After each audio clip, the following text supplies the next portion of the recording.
বিসমিল্লাহির রহমানির রহিম। হেরা গুহা খ্যাত জাবালে নূরের অজানা ও আকর্ষণীয় তথ্য।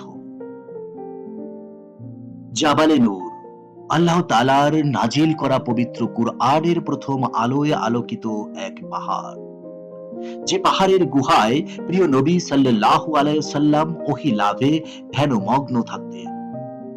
বিশ্বব্যাপী যে পাহাড়কে গাড়ে হেরা বা হেরা গুহা নামেই মানুষ সবচেয়ে বেশি চেনেন বা জানেন।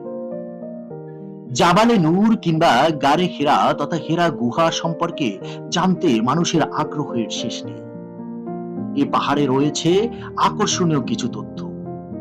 আমাদের আজকের প্রতিবেদনে সেগুলো নিয়েই আমরা কথা বলবো। এই জাবালে নূর যে গুহায় বিশ্ব নবী সাল্লাল্লাহু আলাইহি ওয়াসাল্লাম ধ্যানমগ্ন থাকতেন, সেখানে ওঠা একেবারেই সহজ ছিল না। ছিল না উপরে ওঠার কোনো সহজ পথ। বর্তমানে সেখানে উঠতে শক্তিশালী ও সামর্থ্যবান মানুষদের প্রায় 1 ঘন্টারও বেশি সময় লেগে যায়। প্রায় 1000 ফুট উচ্চতার ভয়ঙ্কর পথ পাড়ি দিয়ে পাহাড়ের চূড়ায় উঠতে বেশ কয়েকবার বিশ্রাম নিতে হয় প্রত্যেকটি মানুষকে। সমতল ভূমি থেকে পাহাড়ের উপরের দিকে প্রায় 200 থেকে 250 ফুট পথ গাড়িতে যাওয়া যায়। সেখান থেকে 890 ফুট উচ্চতার হেরা গুহা অবস্থিত। হেরা গুহায় যেতে আরো প্রায় 100 ফুট রাস্তা পাড়ি দিতে হয়।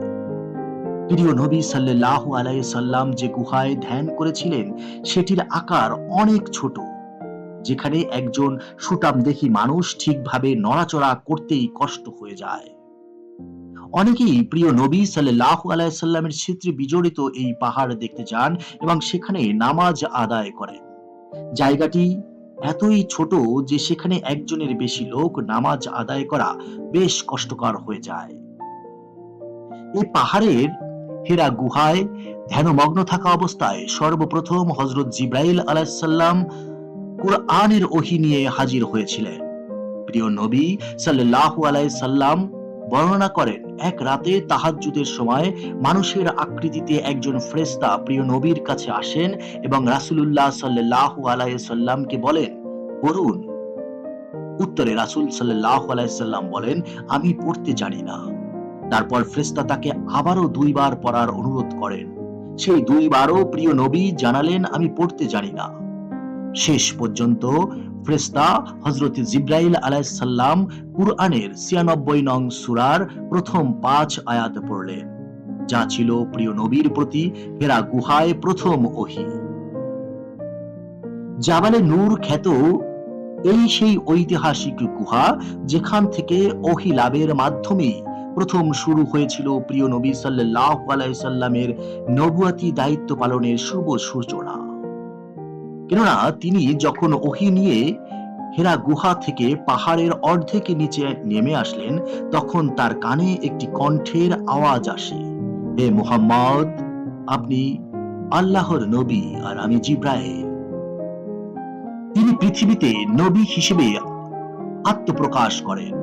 হেরা গুহায় যেদিন প্রথম জিবরাইল আলাইহিস সালাম ওহী নিয়ে আসলেন, সেই রাতটি ছিল প্রিয় নবী সাল্লাল্লাহু আলাইহি সাল্লামের জন্য কঠিন একটি রাত। সে রাতে হযরত জিবরাইল আলাইহিস সালাম বিদায় গ্রহণ করার আগ পর্যন্ত প্রিয় নবী যেদিকে তাকাতেন, সেখানেই হযরত জিবরাইল আলাইহিস সালামের সব দিকেই সামনে দাঁড়ানো দেখতে পেতেন। আর এতে তিনি ভয় পেয়ে গিয়েছিলেন। সেখান থেকে নেমে আসার সময়ই তার নবুয়তির পরিচয় সহ জিবরাইল নিজের পরিচয় দিয়েছিলেন। তারপর প্রিয় নবী সাল্লাল্লাহু আলাইহি সাল্লাম হেরা গুহা থেকে নিজের ঘরে ফিরে আসলেন এবং হযরত খাদিজা রাদিয়াল্লাহু আনহাকে বললেন, আমাকে কম্বল দ্বারা আবৃত করে দাও, জড়িয়ে ধরো। হেরা গুহা থেকে কুরআনের প্রথম ওহী নাজিল হওয়ার পর থেকে দীর্ঘ 22 বছর 5 মাস 14 দিন সময়ে মানব জাতির জন্য সংবিধান হিসেবে প্রিয় নবী সাল্লাল্লাহু আলাইহি সাল্লামের কাছে ওহী নাজিলের মাধ্যমে পুরো কুরআনুল কারীম অবতীর্ণ হয়, যার শুভ সূচনা হয়েছিল জাবালে নূর থেকে। আসসালামু আলাইকুম ওয়া রাহমাতুল্লাহ। বন্ধুরা, আমাদের এই চ্যানেলটিতে আমরা ইসলামের ইতিহাস, ঐতিহ্য এবং বিভিন্ন হাদিস ও কোরআনের আলোকে আলোচনা নিয়ে আপনাদের সামনে হাজির হচ্ছি। আমাদের পাশে থাকুন, আমাদের সঙ্গে থাকুন এবং আমাদের লাইক, কমেন্ট এবং সাবস্ক্রাইব করুন। ধন্যবাদ।